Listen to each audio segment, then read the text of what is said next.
जय हिंद दोस्तों, this is Amita. Welcome to study with Anuraj. तो दोस्तों, आज हम 6th क्लास के एनसीईआरटी का जो 9th चैप्टर है उसे हम देखने वाले हैं। ये चैप्टर अगर हम पुरानी वाली एनसीईआरटी देखें तो हम उसमें ये 9वां चैप्टर है, 9वां अध्याय। लेकिन हम ये नई एनसीईआरटी में देखेंगे तो ये 8th चैप्टर है, क्योंकि इन चैप्टरों में से एक चैप्टर को हटाया गया है। इसके बाद ये 8th चैप्टर है। लेकिन हम पुरानी वाली एनसीईआरटी से कवर कर रहे हैं, कुछ भी छोड़ नहीं रहे हैं, इसलिए ये उसमें 9वां चैप्टर है, यानी 9वां अध्याय।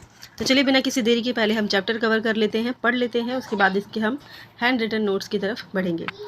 तो जो 9वां चैप्टर है उसका नाम है खुशहाल गांव और समृद्ध शहर।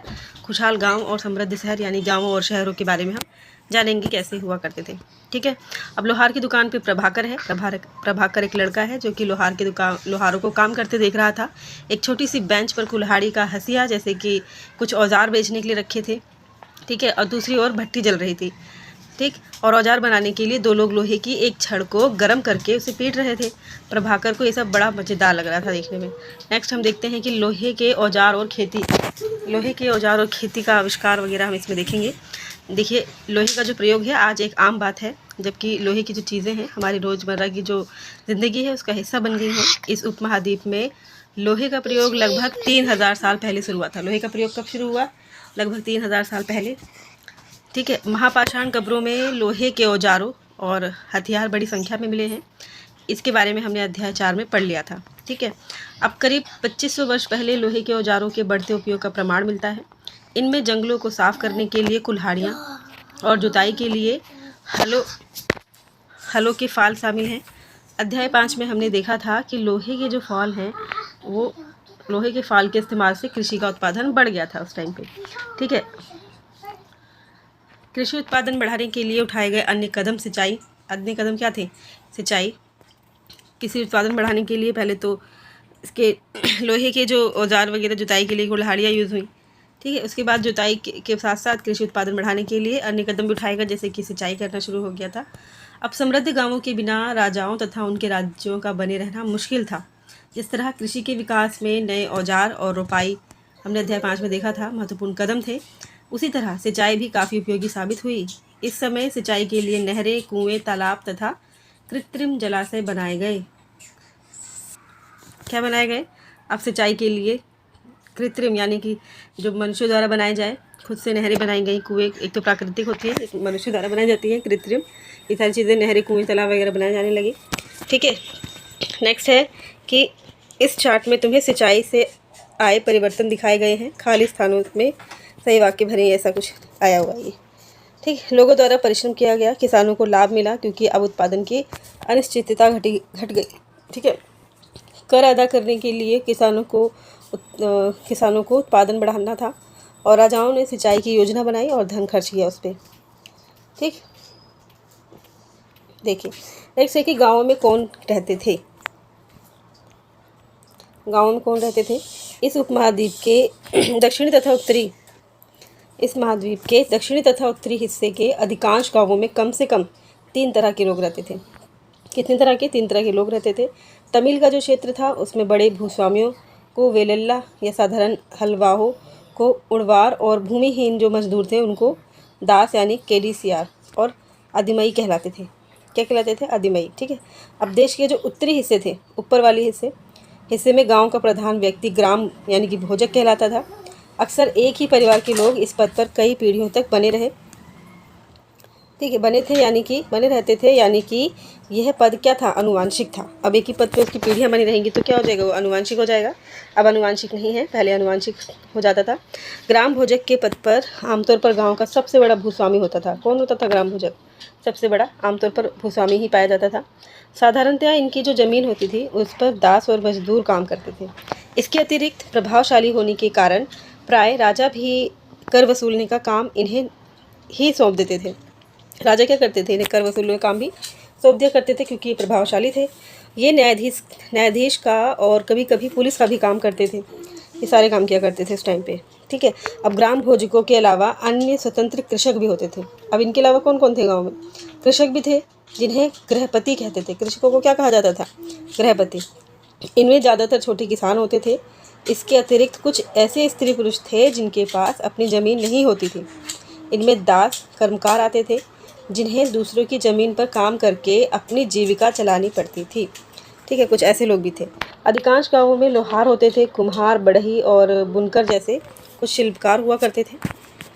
ठीक है, अब ये एनसीईआरटी में एक फैक्ट दिया हुआ है कि प्राचीनतम तमिल रचनाएं क्या थीं। तो तमिल की जो प्राचीनतम रचनाओं को अगर हम देखें तो वो संगम साहित्य कहते हैं उसे। संगम साहित्य क्या था? तमिल रचनाओं में से एक। ठीक है, इनकी रचना कब की गई? लगभग 2300 साल पहले की गई थी। और इन्हें संगम इसलिए कहा जाता है क्योंकि मदुरई मानचित्र में हम देखेंगे अभी कि कवियों के सम्मेलनों में इनका संकलन किया गया था। मदुरई में कवियों का सम्मेलन हुआ, उसमें इनका संकलन हुआ, इसलिए इन्हें क्या बोलते थे? संगम। और गांव में रहने वालों के जिन तमिल नामों का उल्लेख यहाँ किया गया है वह संगम साहित्य में पाए जाते हैं। ठीक है, नेक्स्ट बता रहा है कि नगर क्या कहती हैं कहानियाँ। नगरों के बारे में बताया जा रहा है कि क्या कहती हैं कहानियाँ। यात्रा विवरण और मूर्ति कला और पुरातत्व, ये सब क्या है? साक्ष्य हैं हमारी हिस्ट्री के, जो हमें क्या बताती है हम ये जानेंगे। जो तुमने जातकों के बारे में सुना होगा, ये वो कहानियाँ हैं जो आम लोगों में प्रचलित थी। जातकों की कहानियाँ, जातकों के बारे में तुमने सुना होगा। ठीक है, ये वो कहानियाँ हैं जो आम लोगों में प्रचलित थी उस टाइम पे। जैसे कि बौद्ध भिक्षुओं के ने इनका संकलन किया। यहाँ एक जातक कथा दी गई है जिसमें ये बताया गया है कि एक निर्धन किस तरह धीरे धीरे धनी बन जाता है। ये क्या थी? जातक कहानियाँ थी। ठीक है, अब नेक्स्ट इसमें एक कहानी भी दी हुई है, एक निर्धन की चतुराई। ये कहानी हम नहीं पढ़ेंगे वरना वीडियो काफ़ी लंबी हो जाएगी, आप पॉज करके आप देख सकते हैं। ठीक है, नेक्स्ट दे रहा है कि प्राचीन नगरों के जीवन के बारे में हमें कुछ अन्य स्रोतों से भी पता चल सकता है, जैसे कि शहरों, गांवों या फिर जंगलों के जीवन से जुड़ी घटनाओं को मूर्तिकार कलात्मक ढंग से उकेरते थे। इन मूर्तियों को ऐसी इमारतों की रेलिंग, खंभों, प्रवेश द्वारों पर सजाया जाता था जहां लोग आते थे। ठीक है, जैसे आप देख सकते हैं इधर, यह है सांची की मूर्ति कला। ये मध्य प्रदेश में स्थित सांची के जो स्तूप है उसकी मूर्ति कला का नमूना है। इसमें शहर के जीवन का एक दृश्य है। ठीक है, तुम अध्याय 11 में हम देखेंगे कि सांची के बारे में हम पढ़ेंगे। इसमें इन दीवारों को देखो, क्या वे ईंटों से बनी है या फिर लकड़ी या पत्थर से? देखो क्या लगता है आपको किससे बनी है? ये सांची की मूर्ति कला है। दिल्ली में मिला ये वाली सांची की मूर्ति कला है। ये देख रहे हैं आप किस चीज़ से बनी है, ये आप देख के पता लगा सकते हैं, नीचे लिखा होगा। एक मिनट, अब ये जो ऊपर मैं दिखा रही हूँ ये क्या है? ये दिल्ली में मिला वलय कूप है, जो कि हड़प्पा की जल निकासी व्यवस्था से ये कैसे भिन्न है ये बताना है आपको। अध्याय 5 में वर्णित अनेक शहर महाजनपदों की राजधानी थे। जैसा कि हमने अध्याय में इनमें से कुछ शहर ऊपर कोटा से घिरे होते थे, हमने पढ़ा है। और जैसा कि तुम ऊपर के चित्र में देख रहे हो कि अनेक शहरों के वलय कूप मिले हैं। वलय कूप, ठीक है, वलय कूप गुसलखाने या नाली या कूड़ेदान के लिए प्रयुक्त होते थे। क्या थे वलय कूप? गुसलखाने या नाली या कूड़ेदान के लिए प्रयुक्त होते थे। ये वलय कूप लोगों के घरों में होते थे। महलों, बाजारों या आम घरों के अवशेष बहुत कम मिले हैं। संभवतः लकड़ी, मिट्टी व कच्ची ईंटों व छप्पर से बने होने के कारण ये ज़्यादा समय तक टिक नहीं पाए। भविष्य में पुरातत्वविद इनकी खोज कर सकते हैं। अब प्राचीन शहरों के बारे में वहाँ नए नाविकों तथा यात्रियों के विवरणों के द्वारा भी पता चलता है। ऐसा ही एक विस्तृत विवरण किसी अज्ञात यूनानी नाविक का भी है। ठीक है, यहाँ पे फिर एक कहानी है बोरीगाजा की, जिसे आप पोज करके पढ़ सकते हैं। अब देखो, पत्नू पर वहाँ गया उस सभी के बारे में उसने लिखा, ये यूनानी नाविक के बारे में है। ठीक है, अब सिक्के के बारे में देखें तो सिक्कों से हमें क्या पता चलता है? देखो, सिक्के आहत सिक्के क्या थे? आहत सिक्के सामान्यतः आयताकार और कभी कभी वर्गाकार या गोल भी होते थे। ये या तो धातु की चादर को काट कर बनाए जाते थे या धातु के चपटे गोलिकाओं से बनाए जाते थे। ठीक है, अब इन सिक्कों पर कुछ लिखा हुआ नहीं था, बल्कि इन पर कुछ चिन्ह ठप्पे से बनाए जाते थे। देखो ये सिक्के, ठीक है, इन पर कुछ ठप्पे से बनाए जाते थे, इसलिए ये आहत सिक्के कहलाते थे, ठप्पे से बनाए जाते थे। ठीक, अब ये सिक्के उपमहाद्वीप के लगभग अधिकांश हिस्सों में पाए जाते हैं और ईसा की आरंभिक सदियों तक ये प्रचलन में रहे हैं। इन सिक्कों की बात हो रही है। ठीक है, अब सिक्कों की बात करें तो हम पृष्ठ 82 पर दी गई कहानी में हमने देखा कि किस तरह सिक्कों के आधार पर संपत्ति का मूल्यांकन किया गया। पुरातत्वविदों को इस युग के हजारों सिक्के मिले हैं। सबसे पुराने आहत सिक्के थे जो करीब 500 साल चले। इसका चित्र नीचे दिया गया है, जो ये रहा। ठीक है, चांदी तथा तांबे के सिक्कों पर विभिन्न आकृतियों को आहत कर बनाए जाने के कारण इन्हें आहत सिक्के बोला गया। ठीक है, अब यहाँ पे दिया गया है विनिमय के अन्य साधन क्या थे। संगम साहित्य की एक छोटी सी कविता, ये कविता है। अब है इसमें नेक्स्ट पॉइंट कि नगर यानी अनेक गतिविधियों के केंद्र क्या थे। देखिए नेक्स्ट जो पॉइंट है इसमें नगर के बारे में दिया गया था कि नगर क्या थे, अनेक गतिविधियों के केंद्र थे। अक्सर कैसे थे ये देख लेते हैं। अक्सर नगर कई कारणों से महत्वपूर्ण हो जाते थे। कैसे? उदाहरण के लिए मथुरा क्या था, बहुत महत्वपूर्ण था। ये 2500 साल से भी ज़्यादा समय से एक महत्वपूर्ण नगर रहा है, क्योंकि यह यातायात और व्यापार के दो मुख्य रास्तों पर स्थित था। इसमें एक रास्ता उत्तर पश्चिम से पूरब की ओर और दूसरा रास्ता उत्तर से दक्षिण की ओर जाने वाला था। शहर के चारों ओर किलेबंदी थी। इनमें अनेक मंदिर थे। आसपास के किसान, पशुपालक शहर में रहने वालों के लिए भोजन जुटाते थे। ठीक है। मथुरा बेहतरीन मूर्तियाँ बनाने का केंद्र था उस टाइम पे। कब? 2500 साल पहले की बात हो रही है। लगभग 2000 साल पहले मथुरा कुषाणों की दूसरी राजधानी बन गया। ठीक है। इसके बारे में तुमने हम जो है अगले चैप्टर में पढ़ेंगे। मथुरा एक धार्मिक केंद्र भी रहा और यहाँ पर बौद्ध विहार और जैन मंदिर भी है। ठीक है। ये कृष्ण भक्ति का एक महत्वपूर्ण केंद्र था, अभी भी है। ठीक है। नेक्स्ट पॉइंट है कि मथुरा में प्रस्तर खंडों तथा मूर्तियों पर अनेक अभिलेख मिले हैं। आमतौर पर ये संक्षिप्त अभिलेख हैं जो स्त्रियों तथा पुरुषों द्वारा मठों या मंदिरों को दिए जाने वाले दान का उल्लेख करते हैं। ठीक है। अब शहर के राजा रानी, अधिकारी, व्यापारी तथा शिल्पकार इस प्रकार के दान करते थे। उदाहरण के लिए देखें तो मथुरा के अभिलेख में सुनारों, लोहारों, बुनकरों, टोकरी बुनने वालों, माला बनाने वालों और इत्र बनाने वालों के उल्लेख मिले हैं। ठीक है। अब यहाँ पे मथुरा के लोगों के व्यवसाय की एक सूची बनाने को बोला गया है। हम आगे देख लेते हैं। नेक्स्ट है शिल्प तथा शिल्पकार के बारे में। क्या था उस टाइम पे? देखो, पुरास्थलों से शिल्पों के नमूने मिले हैं। इनमें मिट्टी के बहुत ही पतले और सुंदर बर्तन मिले हैं, जिन्हें उत्तरी काले चमकीले पात्र कहा जाता है, क्योंकि ये ज़्यादातर उपमहाद्वीप के उत्तरी भाग में मिले हैं। कहाँ मिले हैं ये? उत्तरी भाग में। ठीक है। अब ध्यान रहे कि अन्य दूसरे शिल्पों के अवशेष नहीं बचे होंगे। जैसे कि विभिन्न ग्रंथों से हमें पता चलता है कि कपड़ों का उत्पादन बहुत महत्वपूर्ण था। उत्तर में वाराणसी और दक्षिण में मदुरै इसके प्रसिद्ध केंद्र थे। क्या था? कपड़ों का जो उत्पादन था बहुत महत्वपूर्ण था और वाराणसी और मदुरै में इसके प्रसिद्ध केंद्र थे। यहाँ स्त्री पुरुष दोनों काम किया करते थे। ठीक है। अनेक शिल्पकार तथा व्यापारी अपने अपने संघ बनाने लगे थे, जिन्हें श्रेणी कहते थे। क्या बोलते थे? श्रेणी क्या था? शिल्पकार तथा व्यापारी अपने अपने संघ बनाते थे, जिसे श्रेणी कहते थे। ठीक है। शिल्पकारों की श्रेणियों का काम प्रशिक्षण देना था, कच्चा माल उपलब्ध कराना और तैयार माल का वितरण करना था।